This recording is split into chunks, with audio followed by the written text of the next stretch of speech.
അങ്ങനെ ഞങ്ങളിത് പൊന്നുംകുരിശ് മുത്തപ്പനെ കാണാൻ പോവുകയാണ്. നമ്മൾ അടിവാരത്തെത്തി ഒന്ന് റിഫ്രഷൊക്കെ ആയിട്ടാണ് കേട്ടോ മല കയറാൻ തുടങ്ങിയത്.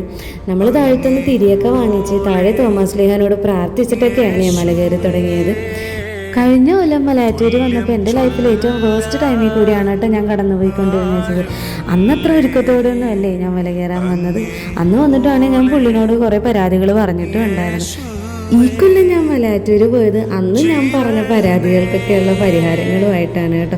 ഞാൻ ചോദിച്ചതിനേക്കാൾ കൂടുതലായിട്ടാണ് കേട്ടോ എനിക്ക് തന്നിട്ടുണ്ടായത്. അതിൻ്റെ ഒരു സന്തോഷം ഭയങ്കര വലുതായിട്ട് എനിക്കുണ്ടായിരുന്നു. പുള്ളിനോട് ഇത്ര നന്ദി പറഞ്ഞിട്ട് എനിക്ക് മതിയാകുന്നും ഉണ്ടായിരുന്നില്ല. അതുകൊണ്ട് തന്നെ പുണ്യാളൻ്റെ അടുത്ത് ഞാൻ കുറേ അധികം നേരം സ്പെൻഡ് ചെയ്തു കേട്ടോ. പൊന്നുംകുരിശും കാൽപാദവും ആനകുത്തിയ പള്ളിയും അത്ഭുതോറവയും ഒക്കെ കണ്ട് അവിടെ കുഞ്ഞൊരു ചാപ്പൽ ഉണ്ടായിരുന്നു. അവിടെ ഞാൻ കുറേ അധികം നേരം തന്നെ സ്പെൻഡ് ചെയ്തിട്ടുണ്ടായിരുന്നു. വേറൊരു പള്ളിയിൽ കുർബാനയും നടക്കുന്നുണ്ടായിരുന്നു കേട്ടോ. അങ്ങനെ അതെല്ലാം പറഞ്ഞ് അടുത്ത തവണയും ഞാൻ വരുമെന്നുള്ളൊരു ഉറപ്പും കൂടി കൊടുത്തിട്ടാണ് കേട്ടോ ഞാൻ മല ഇറങ്ങിയത്. ബാക്കിയൊക്കെ ഞാൻ ഇനി അടുത്ത വീഡിയോയിൽ പറയാം കേട്ടോ. എൻ്റെ ചാനൽ എല്ലാവരും ഒന്ന് സബ്സ്ക്രൈബ് ചെയ്യണേ. അപ്പോൾ ബൈ.